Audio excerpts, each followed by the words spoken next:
Good morning, good afternoon, good evening, depending on where you are. Welcome to another Saturday talk promoted by the United States Spiritist Federation. We are very happy to be here once again. This is the 101 lecture. Last week we had the 100th lecture, and you can find them all on the United States Spiritist Federation YouTube page, Facebook page, or the uh, TVSA, the International Spiritist Council YouTube page. Before we start, a reminder, every Sunday at 10 a.m. Eastern Time, we have the course Initiation into Spiritism, which is a course focused on those trying to learn more about Spiritism, that are starting to learn about Spiritism. We already have a series of talks that you can find covering different aspects of Spiritism, and we welcome you all to join us for the first time, or if you continue to watch it, to be back with us. You can donate to help the United States Spiritist Federation. We have a QR code that you can scan and donate. You help us continue promoting these events, these lectures, and these talks. Okay, so now let us bring our friend Gustavo. Good morning, Gustavo. Well, good afternoon for you. You are in Brazil, so beginning of the afternoon in Brazil. We are very happy to have you here. Let me introduce you to Gustavo. He was born in Araxá, state of Minas Gerais in Brazil, but nowadays he lives in Uberlândia, also in the state of Minas Gerais, very close to where Francisco Xavier had the last part of his life in Uberaba. He collaborates with studies in the channel Spiritismo.net and in a podcast called Coffee and Spiritism, also translated into English, Café com Espiritismo. So we are very happy to have you here, Gustavo, and please take it away. Thank you, John. First of all, I would like to thank Jussara for this opportunity. Feel honored and happy to be here.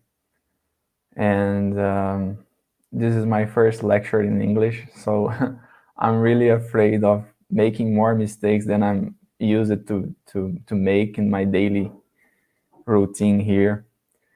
But it's a pleasure. It's very good to be here. And it's very challenging, actually. And someone might ask, why did I have accepted this challenge? Why did I accept this? Since I'm not American, I'm from Brazil, trying to do my best in English here. And when Jussara invited me, and here I also have to thank Alvaro Mordechai, which is a good friend, a very close friend that helped me to be here. And when Jussara invited me, I thought in denying the invitation, but in the same time, I thought that Spiritism came to bring us all together. And because of that, we have to make as much as effort we can to get over these obstacles of these problems, and with these we can grow together. So I'm here not as a professor, because I really don't have anything to teach, but as a friend, as a brother that wants to share a thing that is bringing me peace and make me feel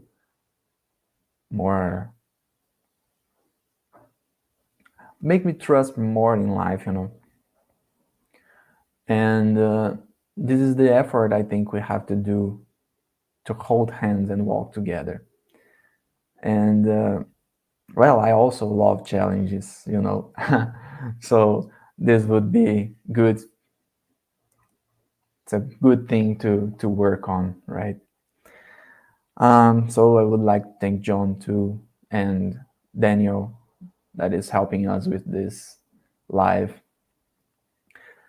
And well, our theme today is about God. We would like to talk about God.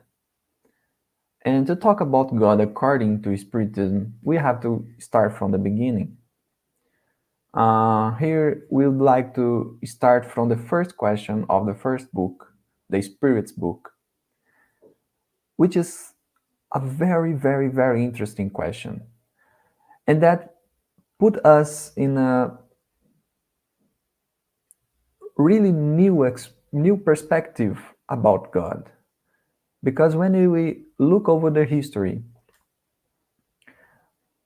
the way we understand God have changed a lot, and the way Spiritism presents us God, I think is the most revolution in this perspective, in this thought, because we always thought a God for the earth and a God for the humanity that we see, that we can get in touch. But Spiritism put us in a cosmic way, in a cosmic perspective. And in this perspective, we can understand many things, and many things starts to make sense. So the first question of the Spirit's book is, what is God? What is God? The question itself is a lesson, because Kardec didn't start the book asking if God exists. He's not he's not thinking about this because it's a certain thing. God exists. But now we want to understand what it is. What it is. If the first question is, does God exist? We would have a big problem. Big problem, because Kardec would be asking to the spirits, and it doesn't make sense thinking about spirits if God doesn't exist. So what we see here is that Allan Kardec is pretty sure about the existence of God. Now we want to understand what it is, because during the centuries, we kind of confused things. We created things that it's not true. So we have to start from the real beginning. We have to understand what God is, so we can build a new knowledge, a new things, some new things actually, and start to understand how he created, how he handles everything. So what is God is the first question. God exists. We would like to understand more about it. And the way the question is built, it's not a question that would like to define God, because definitions is always limiting, because we define a thing, so we kind of put limits, so it cannot overlap this limit. We cannot get over this limit. Is a definition. So a computer cannot be a car, because a computer is limited to be a computer. But there is a premise here. We just can define what we know, what we really know. To define a thing, you have to know everything about it. And we, for sure, we don't understand everything about God, because we just understand what He reveals to us. If He doesn't reveal, we can't see, we can't understand, we can't imagine. Actually, we not even can imagine, because God is very, very transcendent, let's say. So the question here is not to define, but to get a principle of understanding, to get a way to start. I mean, okay, we can understand everything about God, but can we have at least a sign, at least a piece? And here we understand why the question is what and not who. Who is God? No, what is God? Because who is about a person. So who is Gustavo? Oh, Gustavo is a guy that lives in Brazil and so on. It's a person. But here Kardec asked what? No presumptions, no previous understandings. Let's start from the real beginning. What is God? What is God? Because God is not a person. God doesn't have a body. God is not a human, let's say. So what is? We just would like to understand a bit. What is God? Well, the answer is small, let's say. It's not the smaller one, but it's really small. But it's really, really deep.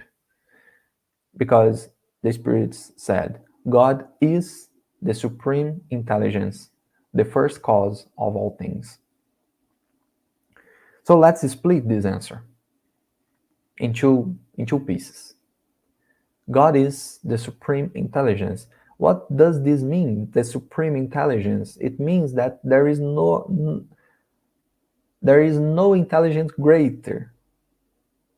No one is better. No one is higher. There are good intelligence, there are divine intelligence, but God is the supreme one. There is none above. There is none greater. God is the supreme one. Supreme intelligence. This is cool. This is cool actually, because in Genesis, let me just get here the reference to not commit any mistakes. In Genesis, we have a versicle saying that we were created as God. I mean,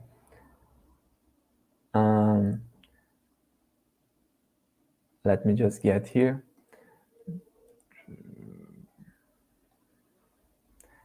As the kind, as a similarity to the God. And because of that, many people thought that God has a body. So we have that image from Michelangelo, I think, that God is trying to touch his finger through the man finger, and we kind of use it to think about God in an old man sitting in a throne and saying what is wrong and what is right, and who goes to the heaven, who goes to the hell. Because it seems like that we have looked to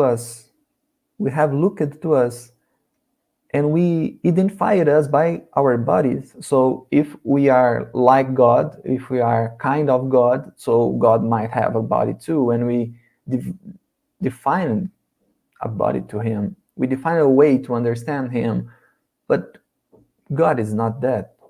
I mean, Jews don't have this view. I mean, they understand that God is a spirit, not exactly a human or a superhuman. And when the spirit say that God is the supreme intelligence, they are also explaining why Genesis said that.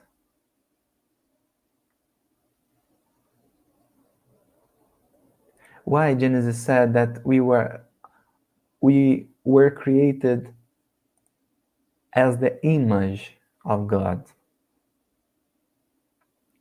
because God is the supreme intelligence, and we, the spirits, we have intelligence. We have intelligence. So we are the intelligence creatures, like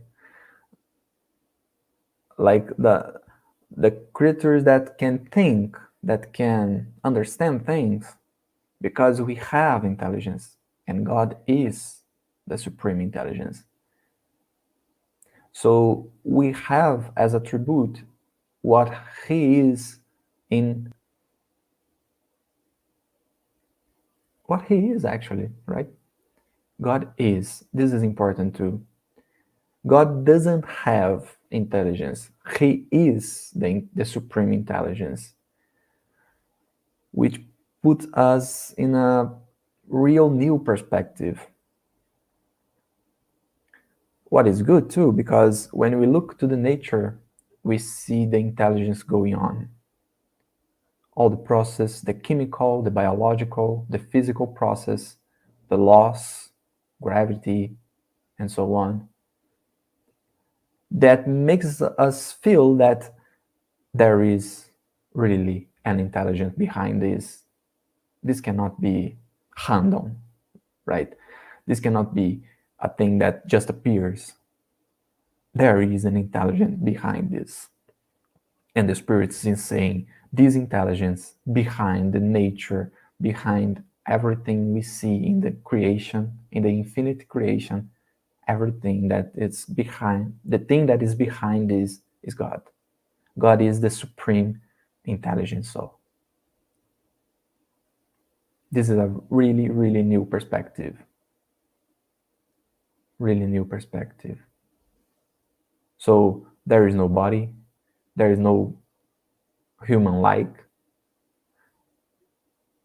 We have a body during our evolution period, our evolution time, but we are not the body. So God is not too. But the real interesting thing here is when spirits say that God is the first cause of all things. Here is really interesting, because in Genesis from Moses, we have a God that is the ultimate cause of all things. Because for everything that is created, God just say, and the things appear in the last instance, let's say. So God wants to create a tree, an apple tree, for example, and He said, appears the tree, and the tree appears with apples, with everything already. It's interesting, because when the human would be created, God get from the dust of the earth, breathe, and the human appears magically. So as time goes passing, our views, our perspectives, our understanding of the earth itself and the universe makes us understand things that could lead us to think that this book, for example, Genesis, is a complete lie. There is nothing right there. Look at here. Look at this. How can God do this if we already know that everything is improving, is developing? How? How can we understand a God that creates everything from a simple word if we're understanding that everything is just growing and improving and developing? So when Spiritism say that God is the first cause of all things, Spiritism is saying that think about nature. Why does nature appear? And we have an explanation for it. Oh, it's because of this. And okay, but why this happen? The cause of nature. Why does this happen? And we were kind of, oh, this is another thing before and before and before. And 10 years later, we're asking, what is the cause? And there is a cause that came before and before and before. And when we arrive in a place that we can't explain anymore, we're still far from God, but we can say that God is there. God is the first cause. So God creates principles, let's say. God God doesn't create the spirit itself as we are. No, we have an evolution time here. We have a process that has already gone. I mean, that has already been completed, but is still ongoing. Is still happening. But we already built some things, and we start from the real beginning. From the real beginning, which is very good because in the Gospel according to Spiritism, Kardec will write an item in the first chapter that he will say that the faith and the science can be together inside Spiritism. We know that everything is developing, but how it appears, how it was created.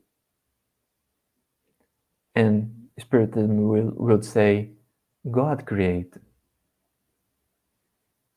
God created.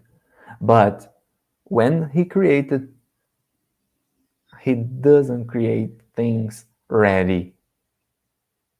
Things will develop. So here we have a kind of a problem because also in Gospel according to Spiritism, also in the first chapter, actually the title of the first chapter is I don't come to destroy the law. This is interesting because if Spiritism doesn't come didn't come to destroy the law, we have to look at everything that came before and explain why it's true or why it's false. But Kardec said that Moses is the first revelation. First. And since it's the first revelation, it seems like it's not false. We just have to interpret, just have to understand. Because when we face something like that, I mean, some things that doesn't make sense. I mean, how can God create the human from the dust of the earth? And now we understand that actually the human being is a development of another uh, another creature, let's say. How can we put this all together? Because here we have three options, right? We can deny the Spiritism, we can deny Moses, the Old Testament, let's say, or there is a third option. We can find a way to put all them together, to put the both together. Is there a way to do that? Well, there is a way. It's just not our focus today to prove that, but there is a way. Because the problem here is when we read the Bible literally, when we try to find on its letter a true. This is not actually possible because there we will find symbols that have to be interpreted.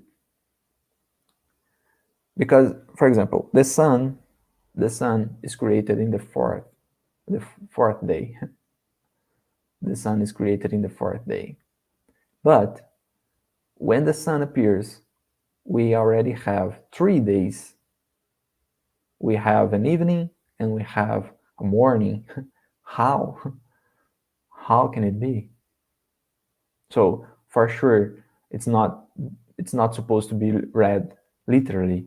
We have to interpret. We have to go deep because in Spiritism we also have an understanding about attributes of God.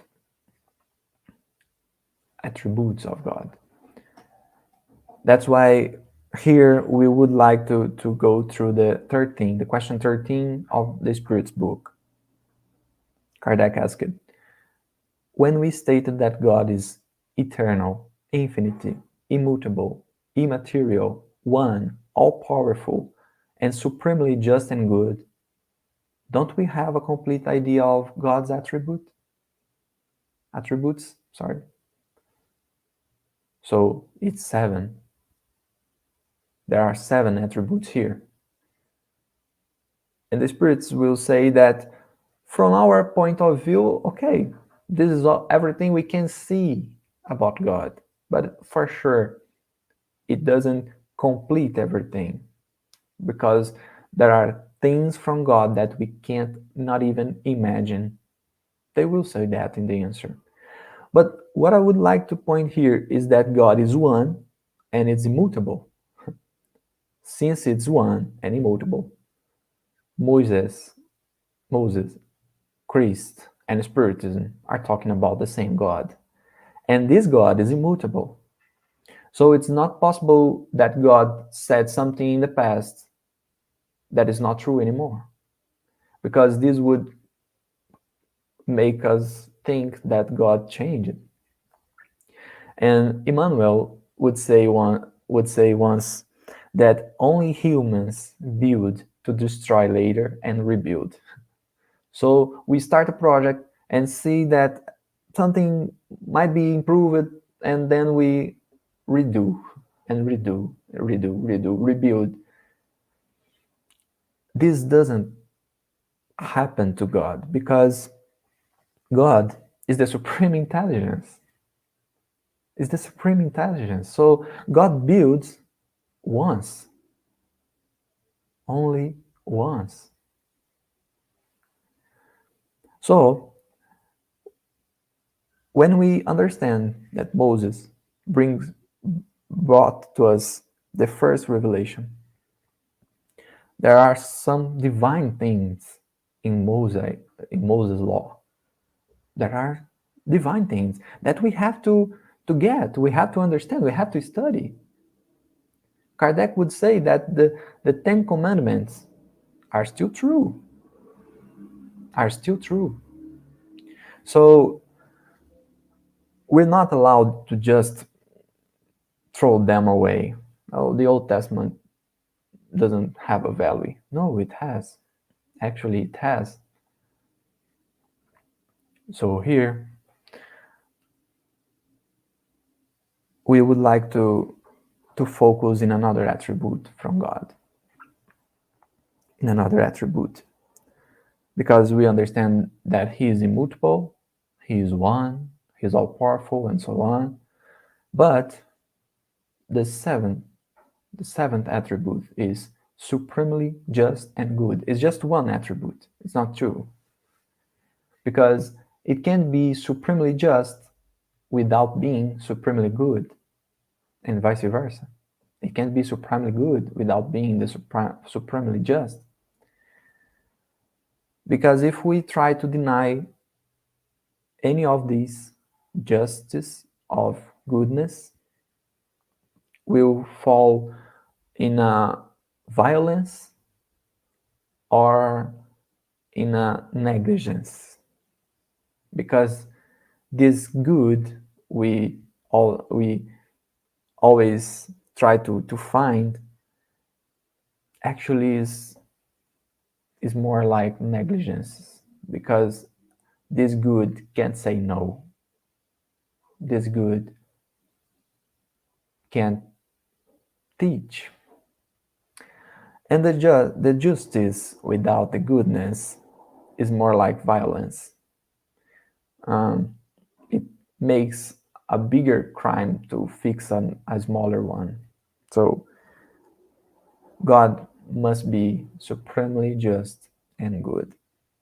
And this is a consequence of being the supreme intelligence. A thing that is missing in the first answer of the first question of the Spirit book is, where is love? Because John, writing his letter, he said that God is love. God is love. And where where can we find love in the first answer? In the first answer. When we think about intelligence, we think about a very, how can we say, intellectual person. Oh, he's so intelligent. So he's methodic. He's distant from people. He doesn't believe in God and so on. But what Spirit is saying also in the first answer of the first question is that it's not a sign of intelligence when we don't love, when we don't care about people. This is not a sign of intelligence, because the real intelligence also has to love, because love is the best way to do things. We still believe in the violence, we still believe in the force, but love is the better way to do things. I mean, when we try to buy something, let's say, and we buy a product that has a problem, so we can go through the store and try to act as a violent person, trying to get a new product, to get the replace. And sometimes we achieve, sometimes we don't achieve what we want. But if we come to the store with love, with patience, with respect, even in the cases that the attendant can't do anything, he will try. He will try to help us. We have to believe on that. We have to believe on that. Because the real sign of intelligence is when we love, is when we try to be together, when we try to solve things in peace, is when we respect, even though it doesn't mean we will agree. So, God is the supreme intelligence, and this also implies that He is the supreme love. And being the supreme intelligence and the supreme love implies that He has to be supremely just and good. Justice and goodness. Well, when we say that, we start to understand that God is not only the creator, but is the Father that Jesus brings to us, that Jesus revealed. God is the Father, the real Father, the Father that takes care, the Father that lead, orient, the Father that teaches, fix behaviors, for example.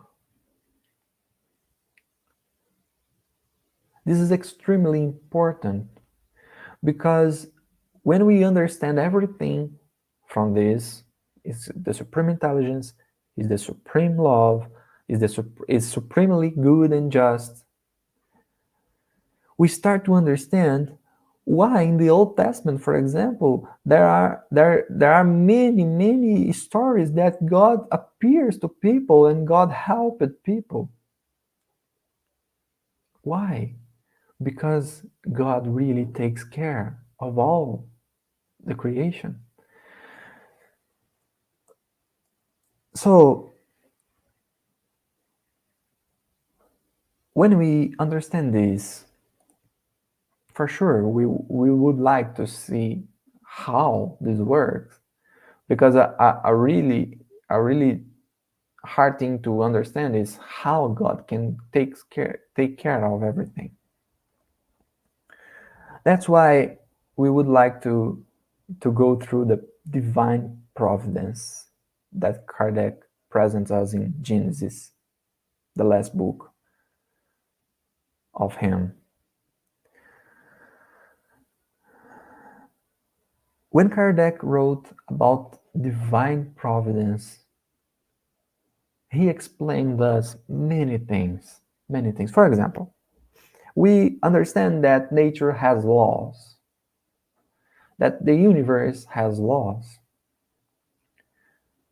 And because God is supremely just and good, we understand that these laws are also supremely just and good. But there is a thing that came to my mind. Let's say, when we have a law here in physical world, let's say, when we have a law, the existence of the law doesn't imply that it will be fulfilled, right? For example, kill a person is prohibited. It's not legal. But if I kill someone and no one sees, if there is no way to prove that I was the one that killed, nothing will happen to me. I'll be free, unless I'll go there and say. But the law exists. It's not legal, but it doesn't care. It doesn't matter, actually. It doesn't matter, because no one see what I did. There's no way to prove that I did it. So it's not enough to the law to exist. We have to have someone or some institution to guarantee that the law would be applied. In terms of universe, we have laws, but who guarantees that this law would be fulfilled? God. The only possible answer, God. That's why it's the supreme intelligence, because God can't be confused or fooled. God can't be wrong, let's say. He is taking care of everything, of everyone. And this is explained by Kardec when he wrote about divine providence. I get a small piece here, just for us to understand what Kardec is saying. He said, providence is God's care for all creatures. God is everywhere, sees everything, and presides over everything, even the very smallest things. This is what providential action consists of. Kardec will explain how this works in Genesis. We won't have time to go through it. But a big mistake we can't make here in Spiritism is think about a God that is distant from the creation. We have to think about a God that is near, that is close to us, that is taking care, because He can. He really can. Actually, He is the only one that really can. For sure, there are spirits acting by His command, but it came from Him, because He is the first cause of everything. right? He is the first cause. So when we say God according to Spiritism, we are saying about everything that is in the 13th question, but we are also saying about a God that's really present in our lives, that's really present in our actions, in our thoughts, in our feelings. Because God is not a father that creates and let us alone. God is with us. This is not mystical, this is not a fantasy. No, this is real. The thing is that Spiritism help us helps us to understand how this works. So that God from the Old Testament that is always present, that is always giving its opinion to his child, to his son, this God is the same God we are talking about here. This is the same God we're talking about here. So Spiritism doesn't break any truth about God that we can find in Old or New Testament. No. Spiritism is just explaining us how this works and how can we really understand this.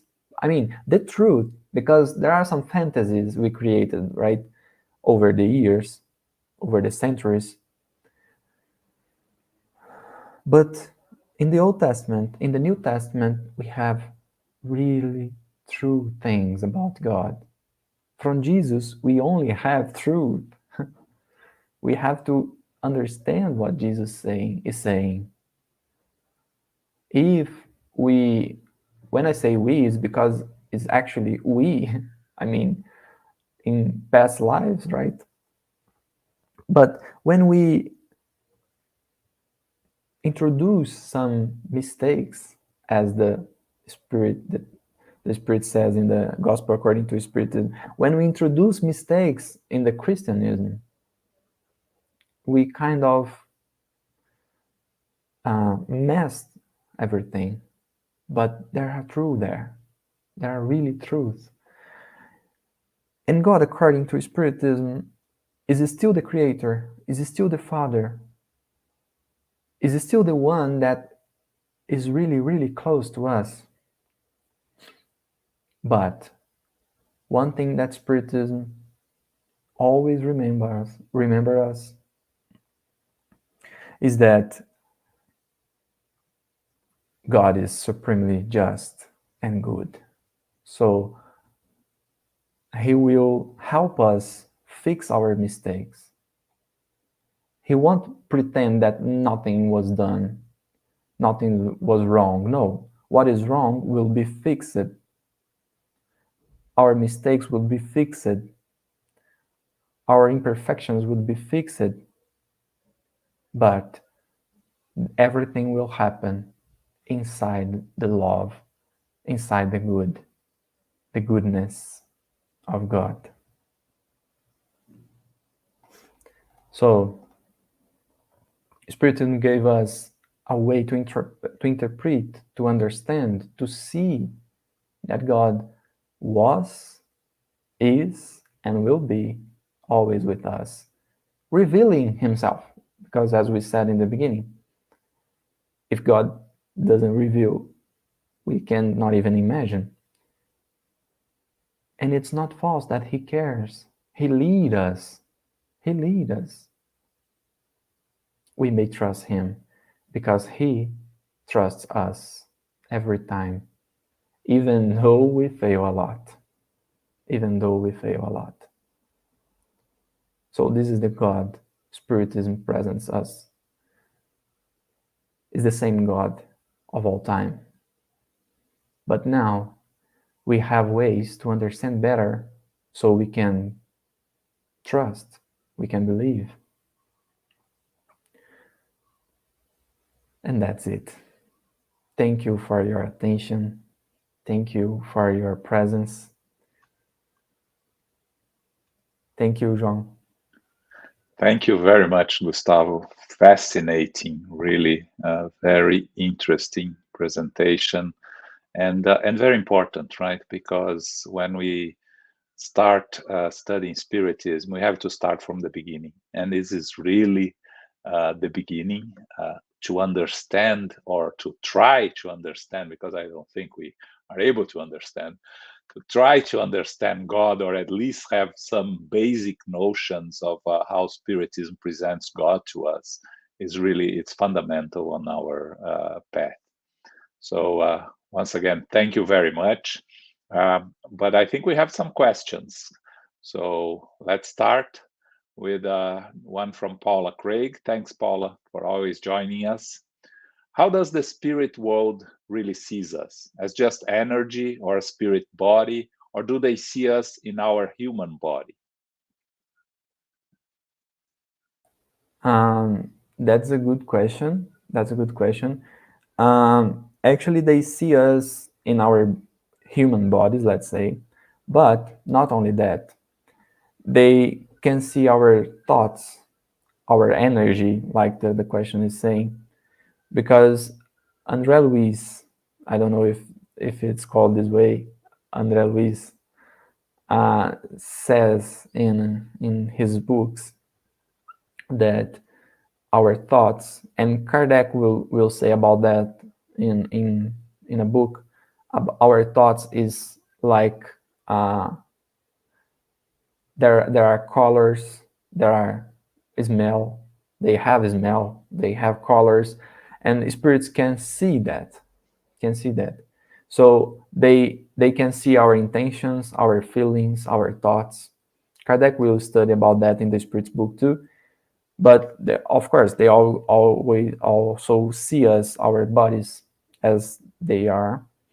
But this body is not a sorry. I'm sorry. This body, our bodies, is not a problem for them to recognize us. Let's say a spirit um, that could share with me alive many centuries ago. When he sees me, he can recognize me. So it's a bunch of things that they see when they look at us, right? Thank you. Yeah, it's an interesting question, right? How do they really uh, how do they recognize us from the spirit world? Because considering that we have many incarnations, right? How they can reach us, and it is the thought process, I think, is very important there. All right, next. Uh, when we pray to God, how does it really work? Good. Kardec will explain that in Gospel According to Spiritism in the, I think, in the chapter 27, I think. Um, he said that our praise go through the space as a sound go through the air. Is like is like traveling in the air. So we have the concept of cosmic fluid that is filling all the creation, and our thoughts is like emitting, I think, um, through this fluid, and a spirit can see this and try to attend, but everything occurs below the permission of God. I mean, uh, nothing can occur if God doesn't allow, let's say. So when we pray to God, for sure He hears, He listens to our praise, and He uses the spirits to make things happen. And these could travel all the creation going through the fluid called the cosmic fluid, the cosmic fluid, because our thoughts are are things that can be seen, uh, can be. I think it's seeing the word. I mean, it's like can be touched all actually, Their and matter.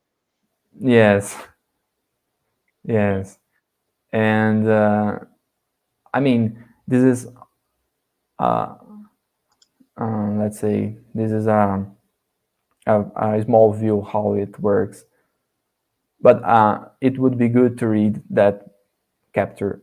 I don't know if the word is chapter. Chapter. Chapter, yes. Chapter. 27 from Gospel According to Spiritism will Thank you. help us understand this. Thank you. Thanks, Gustavo. Uh, so, from Daniel Santos, thanks, Daniel. Many religions believe that Jesus Christ is God and they are one and the same. What is the Spiritist view on the subject? Good question. Um, we don't believe this, that Jesus is God, because Spiritism has a thing that we already face it in another doctrines, but Spiritism present us in a different perspective. Is about evolution. So we are spirits in an evolution way, let's say. And Jesus is a spirit that fulfilled all his evolution process, let's say.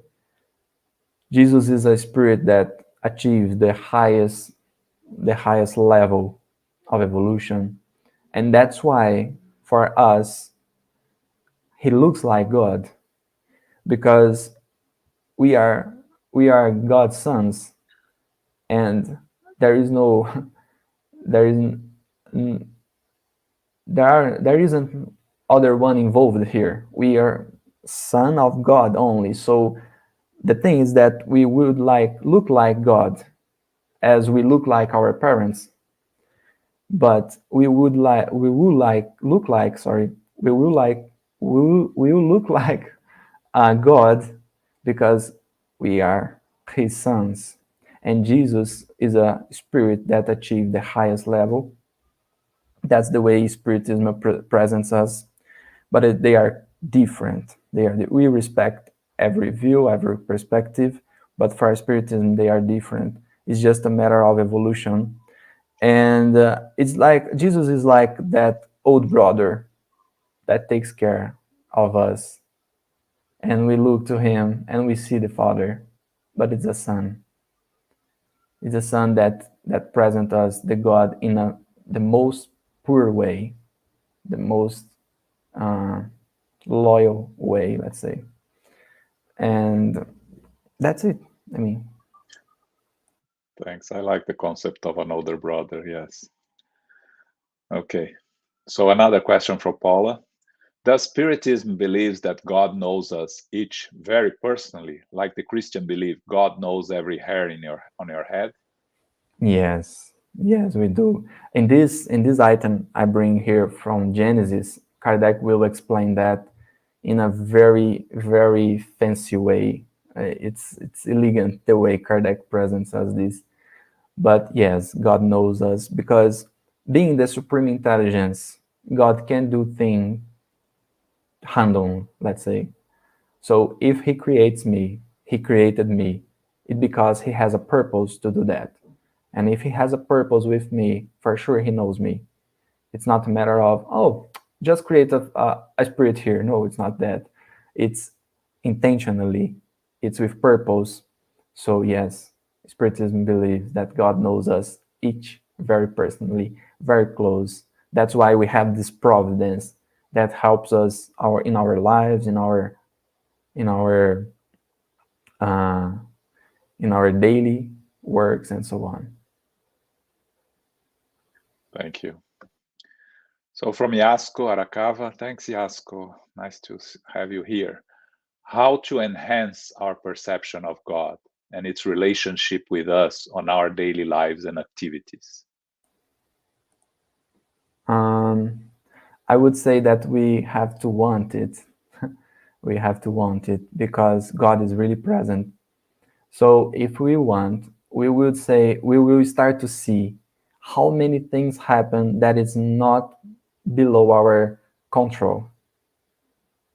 We don't control many things, and then they happen. I mean, and this is a a way to see the presence of God. So when we start to paying more attention to things that happen to us, for sure, we can think about coincidences. We can think about, oh, it's a matter of fact.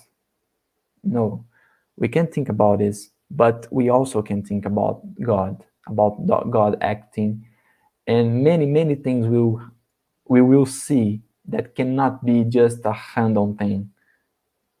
And this will improve our perception of God, because we will start to feel more present, more the present, really.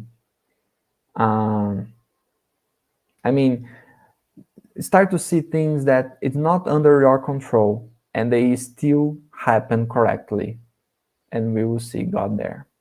We will see God in our conscience, in our thoughts, giving us the right direction, give us the right way to go. It's just, we just have to want. I mean, the Spirit will say that in the Spirit's book.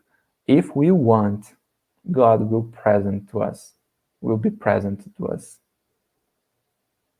I like that. We need to want. That's the key. Thanks. So, from the United States Spiritist Federation. So, many religions have started with someone saying they heard something directly from God. What or whom they were really hearing from? That's good. Kardec will say in, I don't know the word, the name in English, Heaven and Hell, the book. Heaven and Hell, yes. Heaven and Hell. He will say that there that God acts through the creatures. I mean, through the spirits. It's always God. If we think of the first cause, it's always God. I mean, if a spirit says something to me that is good, or it's giving me the right direction, this came from God.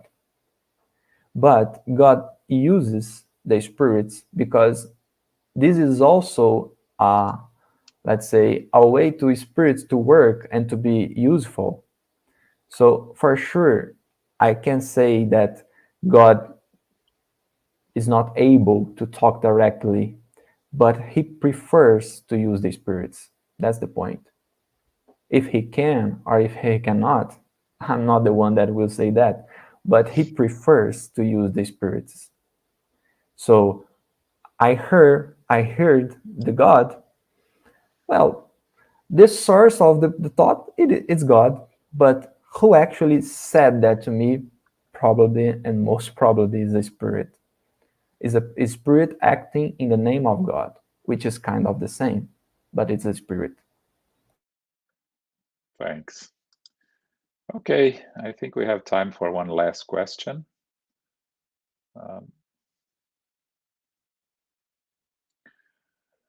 Throughout centuries, many of us believed that God was an old man in a throne.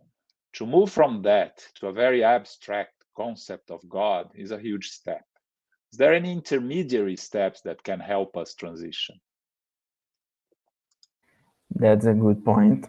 Actually, it's such a huge step that we couldn't do it till today. It's a huge step. Well, I think there are some steps here we can go through, like thinking about spirits, thinking about something that is over the physical world. But it's quite difficult because for us now to understand God, and maybe it's not the purpose here, because I don't understand. When Kardec asked in the third question of Spirit's book, he asked, is God the infinity? And the Spirit says, no, you can't say that, because infinity, you don't know what it is. And God, you also don't know what it is. So you can't explain one unknown thing to another unknown thing. So God is an unknown, the big unknown. So maybe the steps here is to thinking about something that goes over the physical world. Try to understand how it is, And for now, this is really a thing that we don't need to care much about in terms of completely understand, fully understand, because for now, God is not to be understood. God is to be felt, to be, I mean, to be seen near, as the Spirit says in the question, I think is 244 in the Spirit's book. God is to be felt. So let's feel it. Let's feel it. It's good enough for now.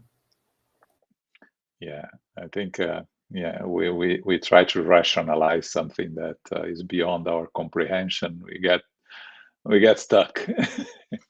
Yeah. Um, Yes. Ah, Thank you, Gustavo. Some Jussara thanking you. Thank you for joining us. From Paula, thank you, Gustavo. Very exciting lesson. I learned so much.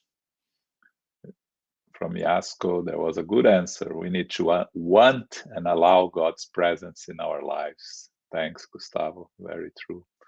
From Aline Matos, this is so amazing. I'm so happy to see you doing this amazing work in English. Congratulations, my friend. Okay. From Marisa de Mello, I'm glad with your presentation, my dear friend Gustavo. And from Shamanismo Mundial, this is so amazing. I'm so happy to hear you making this presentation in English. From Renata Danju, may Jesus continue to enlighten you. Thank you, Gustavo. Uh, for this being your first ever presentation in English, it was amazing. Really, really good work. I'm sure everybody was able to understand everything you said, and more important, feel what you brought to us, because in the end, that's what really matters. We really appreciate it. thank you. Um, Thank you so much. any final words for us here? Well, this was challenging, actually, but I would like to thank your patience and your support. Um, and well, I think it's good to be here. It's good to hold hands and walk together. And it's very good to know that Spiritism is going through the world, reaching many people, many hearts. That's the purpose. That's what we came here to do. And that's it. Thank you all. May God bless us all. And that's it. Thank you so, so much. Thank you, Gustavo, once again.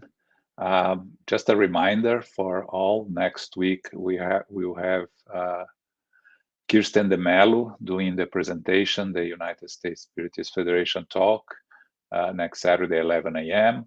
Tomorrow at 10 a.m., please join us for the initiation into Spiritism.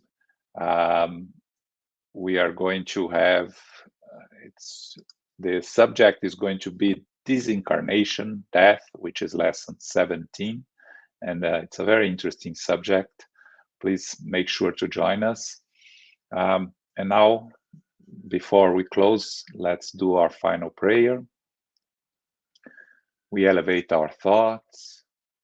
We thank God and the spiritual benefactors for this opportunity of being together, of learning, of understanding, and we ask for their help and assistance for us to be able to put in practice on our daily lives everything we have learned this morning.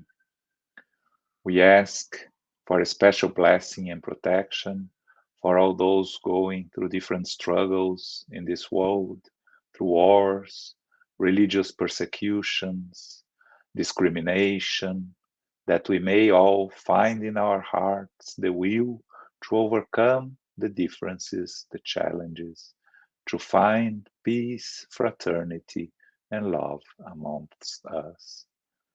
We thank our Master Jesus for another opportunity of being reunited in His name. It is with our hearts full of gratitude that we ask permission to close this meeting. So be it.